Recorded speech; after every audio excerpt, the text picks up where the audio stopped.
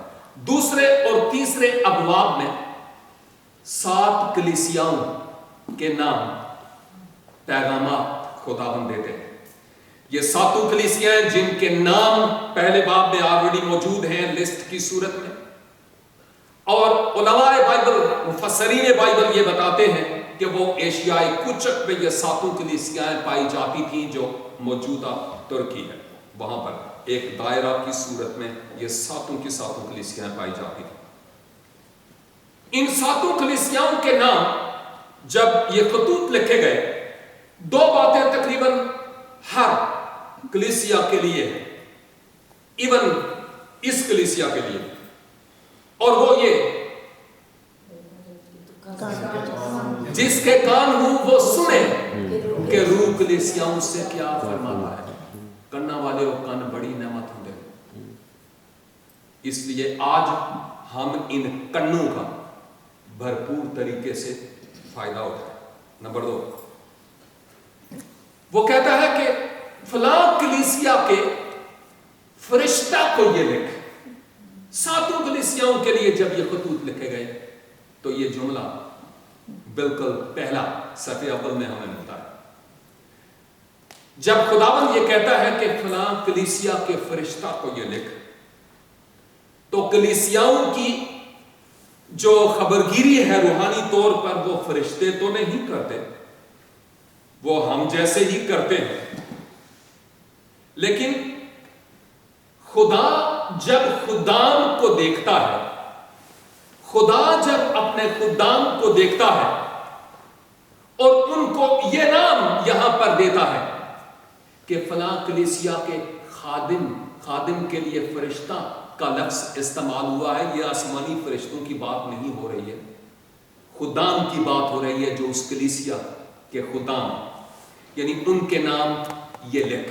ایک اور بات، جب میں یہ کہتا ہوں کہ شروع میں ہمیں پہلے ہی باب کے بالکل شروع میں اوپر نام ملتا ہے یوحنا عارف کا مکاشفہ، اصل میں یہ یوحنا عارف کا مکاشفہ نہیں ہے، ہاں یہ یوحنا عارف کا مکاشفہ نہیں ہے، یہ یسوع مسیح کا مکاشفہ ہے جو پہلی ہی آیت میں آپ کو ملے گا، جو یوحنا پر ہوا ہے اور یوحنا کے وسیلہ سے لکھا گیا، اس لیے ہم کتابی نام کے طور پر اس کو یوحنا عارف کا مکاشفہ کہتے ہیں۔ عارف لفظ عرفان سے نکلا ہے، معرفت سے، اس کا مطلب وہ جس پر معرفت کی، بھید کی، عرفان کی باتیں ظاہر ہوئی ہیں، اس کو یہ کہا گیا۔ تو یوحنا عارف پر یہ باتیں عیاں ہوئی ہیں۔ میں پہلی 1-2 کلیسیاؤں کی بابت تو کچھ نہیں کہوں گا کیونکہ ٹائم اجازت نہیں دیتا، لیکن پہلی کلیسیا کی طرف، لیکن دوسری کلیسیا کی طرف جس کا ورد تلاوت کیا گیا ہے اس سے متعلق تھوڑی دیر کے لیے بات کرنا چاہتا ہوں۔ سمرنا کی کلیسیا کو پیغام، یہ لفظ جو سمرنا ہے یہ لفظ مر سے نکلا ہے، سونا مر زبان یاد ہے جی، یہ مر خوشبو کے طور پر اس وقت کے اعتبار سے پسی ہوئی بوٹیوں کی بنی ہوئی خوشبو ہوتی تھی جو عام طور پر جب کوئی مر جاتا تو اس کی لاش پر بھی لیپ کیا جاتا تھا تجہیز و تدفین کے لیے۔ صرف یہی نہیں بلکہ اور بھی مسالہ جات تھے۔ خداوند یسوع مسیح کی موت ہوئی اور اس کے بعد آپ جانتے ہیں کہ نیکودیمس بھی 50 سیر کے قریب خوشبوئیں لے کر آیا تھا، اور اس کے ساتھ ساتھ یہ جو مر ہے یہ خداوند یسوع مسیح کی موت، تدفین اور جی اٹھنے کی طرف بھی اشارہ کرتا ہے، گویا یہ دکھ کی طرف اشارہ کرتا ہے۔ اور یہ سمرنا کی کلیسیا ایک ایسی کلیسیا ہے جس کی بابت ہمیں دکھوں کی ایک کھکھیڑ، ایک ترتیب، ایک سلسلہ ہمیں نظر آتا ہے۔ جس پر تھوڑی دیر کے لیے بات کروں گا، لیکن جب میں کلیسیا کہتا ہوں تو کلیسیا کسی مشن کی نہیں، کلیسیا کسی مشن کی نہیں۔ کلیسیا لفظ کے معنی باہر بلائے ہوئے لوگ ہیں، تاریکی کے قبضہ سے چھڑائے ہوئے لوگ، وہ لوگ جو پہلے کسی اور کے تھے اور اب خداوند یسوع مسیح کے ہو گئے ہیں نئی پیدائش کے وسیلہ سے، اور خداوند یسوع مسیح کو شخصی نجات دہندہ قبول کرنے کے وسیلہ سے، ان کی بابت یہاں پر بات کی جا رہی ہے۔ کلیسیا اعراب وغیرہ نتھو خیرہ کی جماعت نہیں ہے، بلکہ یسوع مسیح کے لہو سے خریدے ہوئے مقدسین کی جماعت ہے۔ یہ ان لوگوں کی بات یہاں پر ہو رہی ہے، اور اس کلیسیا سے مخاطب ہوا جا رہا ہے، مقدسین سے، ایمانداروں سے، بلیورز سے۔ اور یہ کہا گیا کہ تو یہ لکھ سمرنا کی کلیسیا کے فرشتہ کو کہ وہ جو اول اور آخر ہے نا، اور جو مر گیا تھا اور زندہ ہوا ہے، وہ یہ فرماتا ہے، یعنی یہ جو میسج تم کلیسیا کو دیا جا رہا ہے، یہ میں یوحنا اپنی طرف سے تمہیں میسج نہیں دے رہا ہوں۔ میں کون ہوتا ہوں کہ آپ کو یہ میسج دوں؟ میں تو صرف ایک انسٹرومنٹ ہوں خداوند کی طرف سے، ایک ہتھیار ہوں، وہ مجھے استعمال کر رہا ہے، اور یہ جو میسج ہے یہ اس کی طرف سے ہے۔ کون؟ جو اول اور آخر ہے، جو مر گیا تھا اور زندہ ہوا ہے، وہ یہ فرماتا ہے۔ اور کلیسیا کا خادم بھی اور کلیسیا بھی یہ جانتے تھے کہ جو اول اور آخر ہے، دنیا میں ماندہ لال اور کوئی جمعیت ہے نہیں، جو اول بھی ہو اور آخر بھی ہو، مر بھی گیا ہو اور جی بھی اٹھا ہو، اور پھر عبدالآباد زندہ رہے، ماں سوا ایک کے جو اولاد آدم نہیں ہے، اور کوئی ہو بھی نہیں سکتا۔ اس لیے یہاں پر تعارف کروایا جاتا ہے کہ وہ جو اول اور آخر ہے، جو مر گیا تھا اور اب زندہ ہے، وہ یہ فرماتا ہے۔ کیا فرماتا ہے؟ سمرنا کی کلیسیا سے کہا گیا کہ میں تیری مصیبت اور غریبی کو جانتا ہوں۔ علماء بائبل جب تفاسیر کرتے ہیں تو وہ یہ بتاتے ہیں کہ ابتدائی صدی عیسوی کے مسیحوں نے اپنے مسیحی ایمان کی خاطر جتنے دکھ سہے، اس کی نظیر دنیا میں کہیں نہیں ملتی۔ خواہ آپ 2015 14 یا 15 کی پرسیکیوشن جو ورلڈ وائڈ ہے اس کو ہی کیوں نہ لے لیں، ابتدائی صدی عیسوی کی جو پرسیکیوشن یا ایذا رسانی تھی، اس کا میل کسی اور پرسیکیوشن سے یعنی ایذا رسانی سے ہو نہیں سکتا۔ وہ سب سے بڑی پرسیکیوشن تھی جو تقریباً 64 یعنی پہلی صدی عیسوی کی بات کرتا ہوں، 64 سے 312 عیسوی تک رہی۔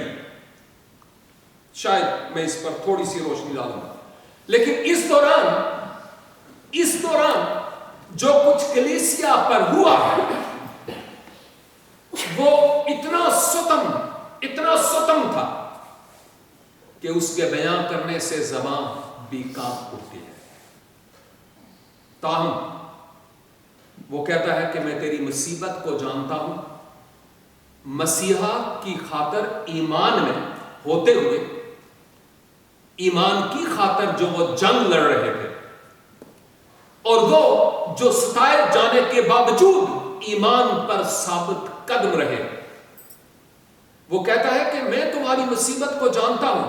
پہلے باب میں خداوند یسوع مسیح کی بابت یہ لکھا ہے کہ وہ ان سونے کے چراغدانوں کے بیچ میں پھرتا ہے، گھومتا ہے، جیسے بنی اسرائیل کے خیموں میں وہ عہد عتیق میں گھوما کرتا تھا۔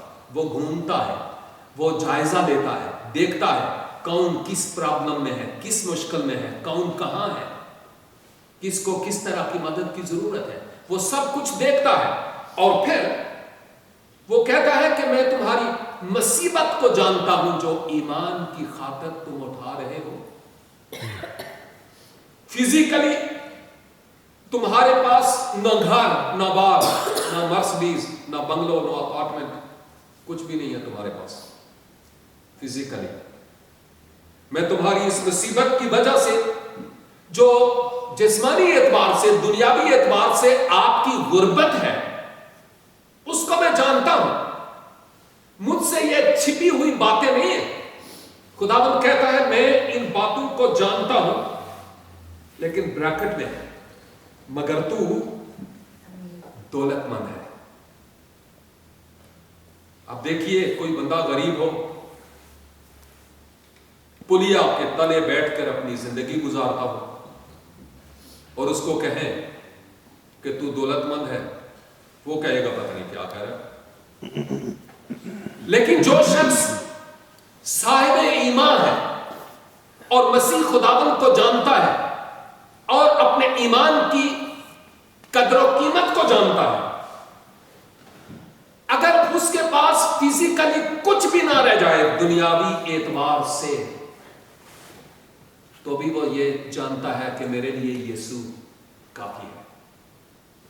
جس سبب سے آواز آتی ہے کہ اگرچہ فزیکلی دنیاوی اعتبار سے تیرے پاس کچھ نہیں ہے، لیکن ایمان کے اعتبار سے تو دولت مند ہے، میں اس بات کو جانتا ہوں۔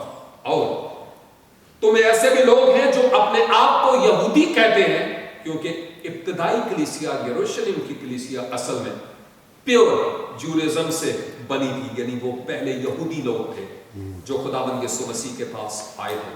یہ وہ کلیسیا تو نہیں ہے، لیکن شروع ابتدائی کلیسیا میں زیادہ تر لوگ یہودیوں سے آئے، بعد میں غیر قوموں سے بھی رجوع آنے لگے خداوند یسوع مسیح کے پاس آ کر۔ تو وہ کہتا ہے کہ بہت سارے لوگ تم میں ملے ہیں جو اپنے آپ کو ظاہر کرتے ہیں کہ ہم ہیں یہودی، لیکن اصل میں وہ یہودی نہیں ہے بلکہ شیطان کی جماعت ہے، اور میں ان کے لعن طعن کو بھی جانتا ہوں جو لعن طعن تجھ پر کرتے ہیں۔ وہ اپنے آپ کو یہودی کہتے ہیں لیکن ہے نہیں ہے۔ اس کا مطلب یہ تھا کہ وہ لوگ تھے جو غیر قوم سے آئے کلیسیا میں شمولیت کے لیے، اور ظاہر کر رہے تھے، دکھا رہے تھے کہ ہم باقی یہودیوں کی طرح اہل شرع ہیں، لیکن تھے نہیں۔ تو کہا جا رہا ہے کہ وہ جو تم پر آوازیں کستے ہیں میں ان کو بھی جانتا ہوں، وہ شیطان کی جماعت ہے۔ ہاں،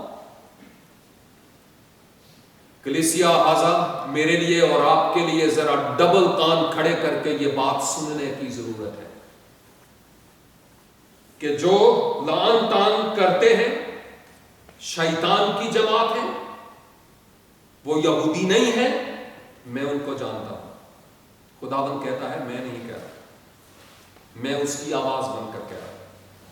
یہی بات خداوند عہد حاضر کی کلیسیا سے، جس میں میں شامل ہوں اور آپ شامل ہیں، ہم سے، میں یہ نہیں کہہ رہا ہوں آپ سے کہہ رہا ہے، آپ سے نہ، میں یہ نہیں کہہ رہا ہوں، میں کہہ رہا ہوں ہم سے کہہ رہا ہے، ہم سے کہہ رہا ہے کہ تم میں ایسے ہیں جو شاید ہے نہیں، ایک نمبر نہیں ہے، 2 نمبر ہے، لیکن وہ 1 نمبر دکھانے کی کوشش کر رہے ہیں۔ نمبر 1 اور نمبر 2۔ جو بات یہاں پر لکھی ہے وہ یہ کہ وہ جو 2 نمبر ہیں وہ تم پر لعن طعن کرتے ہیں، آوازیں لگاتے ہیں، بدگویاں کرتے ہیں، عیب جوئیاں کرتے ہیں، کیڑے نکالتے ہیں۔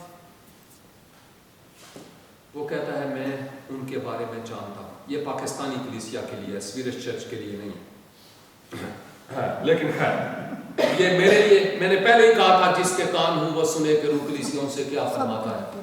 تو میں اس لیے کہہ رہا ہوں کہ یہ پاکستانی کلیسیا کے لیے آج بھی رات تک ہی رہنا ہے، لیکن خیر نیکسٹ 10ویں آیت میں لکھا ہے جو دکھ تجھے سہنے ہوں گے ان سے خوف نہ کر۔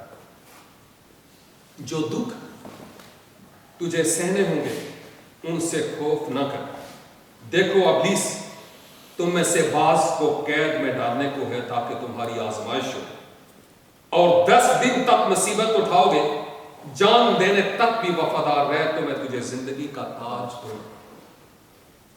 خداوند خبردار اور آگاہ کر رہا ہے ایمانداروں کو کہ تمہارے لیے جو دکھ ہیں، مصائب ہیں، پریشانیاں ہیں، وہ تو دروازے پر ہیں، وہ تو ہیں، لیکن میں تجھے یہ بتاتا ہوں کہ تم ان سے ڈرنا نہیں، خوف نہیں کھانا، ڈرنا نہیں، خوف نہیں کھانا۔ آج میں بھی آپ کے ساتھ مل کے اس بات کو ذرا تھوڑا سا کھول کر جاننا چاہتا ہوں، اور ہم جاننا چاہتے ہیں اپنے کان کھول کر کہ دنیا اس وقت افراتفری میں مبتلا ہے۔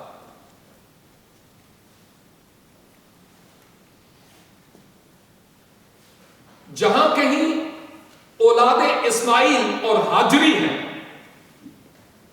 وہاں سوسائڈ بامز، کشت و خون کی ہولی، لڑائی، جھگڑے، افراتفری اور جنگ و جدل۔ جہاں کہیں اولاد اسماعیل اور ہاجری ہیں، کبھی ابراہم پر بات کرنے کا اتفاق ہوا تو ہم کریں، اور اس کے نتیجے میں دن بہ دن جس اولاد کی میں بات کر رہا ہوں وہ اس طور پر پاپولیشن کے اعتبار سے بڑھ رہی ہے۔ کنورشن ریٹ کی تو بات ہی نہیں کر رہا ہوں، وہ تو ہے ہی نہیں ہے، میں پاپولیشن کی بات کر رہا ہوں کہ دوسری طرف ہم جو کلیسیا والے ہیں، ہم پاپولیشن کے اعتبار سے تو نہیں بڑھ رہے، کیونکہ ہمارے لیے کچھ ریسٹرکشنز ہیں، لیکن ان کے لیے ریسٹرکشنز نہیں ہیں، کچھ پابندیاں نہیں ہیں ان کے لیے۔ اس سبب سے آبادی کے اعتبار سے انجی بڑھ رہے ہیں جب کھٹمل بڑھتے ہیں۔ تو انہوں نے تجربہ ہونا یہاں پر نہیں ہوتے، لیکن خیر اسی طرح سے وہ بڑھ رہے ہیں۔ اور دوسری طرف میں یہ بھی کہوں گا کہ جہاں کہیں وہ ہیں، وہاں پر امن اور سکون کا جنازہ اٹھ گیا ہے ہمیشہ کے لیے۔ اور ابھی شاید یہ جو مصیبت یا یہ جو دکھ تمہیں سہنے ہوں گے، یورپین ممالک اپنے آپ کو یہ نہیں کہہ سکتے کہ وی آر سیکیور، میں ڈرا نہیں رہا، لیکن پاسبلٹی کچھ بھی ہو سکتی ہے۔ ایک لحاظ سے امیگریشن سے رابطہ ہو تو پوچھیں، میرا واسطہ پڑا ہے 1 سال سے، پتا چلتا ہے کہ ہزاروں کے حساب سے سیریا سے اور مختلف اور ممالک، صومالستان سے، صومالیہ، نائجیریا، سوڈان سے مائیگریٹ ہو کر وہ لوگ یہاں پر آ رہے ہیں۔ فیوچر کیا ہوگا؟ جیسا دنیا کا ہے ویسا ہی ہوگا، اگر آج نہیں تو کل۔ لیکن اگر ہم ایمان میں مستحکم نہیں ہوں گے، جڑیں مسیحا میں مضبوط نہیں ہوں گے، صرف گیت گانے والے تو تم گانا نہیں پڑے گی، بلکہ ہم واقعی ایمان کی جنگ لڑنے والے ہوں گے، ایمان میں ثابت قدم اور مستحکم ہوں گے، تو تبھی آنے والی ان مصائب اور ایذا رسانیوں اور پرسیکیوشن کے مقابلے میں ثابت قدم اور مستحکم رہ سکتے ہیں۔ اور ان کو کہا گیا کہ ابلیس تم میں سے بعض کو قید میں ڈالے، قید مختلف طرح کی ہو سکتی ہے۔ مادہ پرستی کی قید ہو سکتی ہے، دنیا پرستی کی ہو سکتی ہے، زر پرستی کی ہو سکتی ہے، نفس پرستی کی ہو سکتی ہے، بت پرستی کی ہو سکتی ہے، شخصیت پرستی کی، کرسی پرستی کی، کئی طرح کی ہو سکتی ہے۔ لیکن وہ کہہ رہا ہے کہ ابلیس تم میں سے بہتوں کو قید میں ڈالنے کو ہے، اور پھر آگے لکھا ہے 10 دن تک تم مصیبت اٹھاؤ گے۔ یہ جو 10 دن ہے، یہ 10 دن سے مراد یہ نہیں ہے کہ منڈے سے لے کر گننا شروع کر دیں کہ بس یہ 9 دن ہو گئے ہیں اور 10ویں دن سب کچھ ٹھیک ہو جائے گا۔ نو، ایکچولی یہ جو 10 دن ہے یہ اس وقت کی بات ہے جب یہ خط لکھا گیا، اس وقت کی بات ہے کہ یہ 10 ادوار کی بات ہو رہی ہے۔ رومی حکومت میں یہ 10 ایسے شہنشاہ تھے، بادشاہ تھے، جن میں سے ڈایوکلیشن اور دیومتیان اور نیرو سے لے کر ڈایوکلیتان تک تقریباً 10 ایسے رومی بادشاہ تھے جن کے دور میں کلیسیا کو اتنا ستایا گیا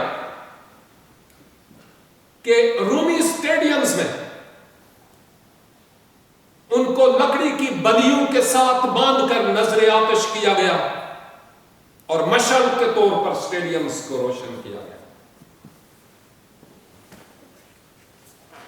یہ وہ مقامات تھے جہاں پر مسیحوں کو بڑے بڑے اسٹیڈیمز میں لے جا کر تماشبین اپنی سیٹوں پر بیٹھے ہوئے ہوتے اور بھوکے شیروں کو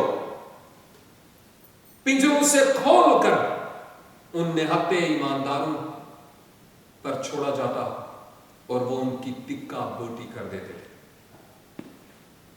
ان ایمانداروں کو جانوروں کی گیلی کھال میں سی کر کڑکتی دھوپ میں پھینک دیا جاتا، اور جو وہ کھال سوکھتی ان کی ہڈیاں بھی ٹوٹتی چلی جاتی تھی۔ پولیکارپ جیسے مقدسین کو، جو سمرنا کا بشپ بھی تھا، اس کو بلی کے ساتھ باندھا گیا اور اس کو نظر آتش کیا گیا۔ خود اس یوحنا کو، جس نے مکاشفہ کی کتاب لکھی ہے، جیسے آپ مچھلی فسکا کو آپ ابلتے ہوئے تیل میں فرائی کرتے ہیں، اس یوحنا کو ویسے ہی فرائی کیا گیا، اور جب نہیں مرا تو بھالا مارا گیا اور پھر جا کر اس نے جان لی۔ ابتدائی مسیحوں نے اپنے ایمان کی قیمت کا اندازہ کیا کہ ہمارا ایمان کتنا زیادہ اہم ہے اور اس کی کتنی بڑی قیمت ہے، اور وہ کہتا ہے کہ تم ان تمام ادوار میں پہلے ذکر کر چکا ہوں، 64 سے تقریباً 312 تک، جب تک کہ کنسٹنٹین نہیں آیا اور اس نے آ کر رومی دور میں کرسچینٹی کو ایک پورا یعنی ریاستی دین یا مذہب قرار نہیں دیا، اس وقت تک یہ ایذا رسائیں کلیسیا پر آتی رہی اور یہ پہاڑ ایذا رساؤں کے ٹوٹتے رہے۔ لیکن اس کے ساتھ ساتھ خداوند نے ان کو کہا کہ یہ تو ہے، لیکن میں تمہیں یہ کہتا ہوں کہ جان دینے تک، آخری دم تک ایمان پر قائم رہنے، وفادار اور ثابت قدم رہنے پر میں تجھے زندگی کا تاج دوں گا۔ زندگی کا تاج یعنی ہمیشہ خداوند کے ساتھ رہنے کے لیے اس کی قربت اور اس کی حضوری ملے گی، اور وہ واقعی یہ کراؤن آف لائف، واقعی ایسے تاج خداوند نے رکھے ہیں جو اپنے مقدسین کو وہ دے گا جب وقت آئے گا۔ اور پھر سے وہی بات کہ جس کے کان ہوں وہ سنے کہ روح کلیسیا مجھ سے کیا فرماتا ہے۔ اور آخری حصے میں جو غالب آئے، اس کا مطلب یہ کہ ان تمام مصیبتوں، ایذا رسانیوں اور دکھوں کے باوجود جو ثابت قدم رہے، ایمان پر قائم رہے، متزلزل نہ ہو، غالب آئے، تو اس کے بابت یہاں پر لکھا ہے اس کو دوسری موت سے نقصان نہ پہنچے گا۔ جب میں یہ دوسری موت کی بات کرتا ہوں تو ہمیں اس بات کو جاننے کی ضرورت ہے، میں نے بھی چونکہ اساتذہ کے قدموں میں بیٹھ کر سیکھا، آج تک سیکھ رہا ہوں، اور وہ اکثر اوقات یہ کہتے ہیں جو شخص ایک دفعہ پیدا ہوا وہ 2 دفعہ مرے گا، 2 اموات، ایک تو فزیکلی کہ ہم نے موت کا پیالہ آج نہیں تو کل 70 برے 80 برے کرنے بیٹھے، لیکن ایک دن اس موت کے پیالے کو فزیکلی ہم اپنے منہ سے لگائیں گے ہی، فزیکلی، کیونکہ اس نے کسی کو نہیں چھوڑا، وہ تو آئے گا، یعنی اس موت کو تو آنا ہی ہے، وہ برحق ہے۔ لیکن اگر ہم ایک دفعہ یعنی بطن مادر سے پیدا ہوئے، ایک ہی دفعہ، لیکن روحانی طور پر روح سے اور پانی سے پیدا نہیں ہوئے، نئی پیدائش کا تجربہ حاصل نہیں کیا، اپنے گناہوں کا اقرار کر کے اپنے گناہوں سے توبہ نہیں کی، مسیح خداوند کو اپنے شخصی نجات دہندہ کے طور پر قبول نہیں کیا، ایمان نہیں لائے، تو بھلے ہم جلدی بچتی ہوں، یہاں پر یہی بات لکھی ہوئی ہے، اس کو دوسری موت سے نقصان پہنچے گا، اس کو جو ایک ہی دفعہ پیدا ہوا، لیکن جو ایک دفعہ بطن مادر سے اور دوسری مرتبہ روح سے پیدا ہوا، وہ ایک ہی بار یعنی فزیکلی جو موت ہے وہ اس نے مرنا ہے۔ اور آج میرے لیے اور آپ کے لیے اس سمرنا کی کلیسیا سے حرف آخر کے طور پر یہ ایک خاص میسج اور یہ خاص پیغام ہے۔ نمبر 1، ہم اپنے آپ کو آنے والے وقت کے لیے تیار کر لیں۔ شاید 2011 میں کینیا میں تھا اور وہاں ایوننگ کروسیڈز ہم نے کیے، پھر نیکسٹ ٹائم جب خدا نے دروازہ کھولا تو اس وقت میں نے سوچا اب کی بار ہم کروسیڈ نہیں کریں گے، ہم ٹیچنگ دیں گے، اور اس وقت کینیا میں نے جو کہا وہ یہ تھا کہ کینیا کا ایک حصہ، جس حصے کو غیر مسیحی لوگ آج کینیا کا حصہ نہیں کہتے، وہ کہتے ہیں کہ وہ ہمارا ہے۔ غیر مسیحیوں سے مراد میں حاضریوں کی بات کر رہا ہوں، اور انہوں نے کہا کہ وہ جو حصہ ہے وہ اب مزید کینیا کا حصہ نہیں ہے، وہ ہمارا ہے۔ اور میں ان کو کہہ رہا تھا سلولی صومالیہ سے، سوڈان سے، نائجیریا سے اور بنگلہ دیش سے ایک غیر مسیحی لوگوں کا سیلاب امڑ کر آ رہا ہے یہاں کینیا میں، اور اس کے سبب سے اگر آج آپ انجیل کی گواہی نہیں دیں گے اور چرچ میں اگر گاتے رہیں گے، ہاللویا تعریف کریں گے، اگر آج نکلیں گے نہیں تو پھر کل یہی لوگ، ان لوگوں کا سیلاب جدوں سڑیاں منجیاں دے تلے آوے گا تو پھر سانوں ہوش آوے گا، اور پھر کام ختم ہوا، جو خدا نے ٹائم دیا تھا اس کے مطابق آیا۔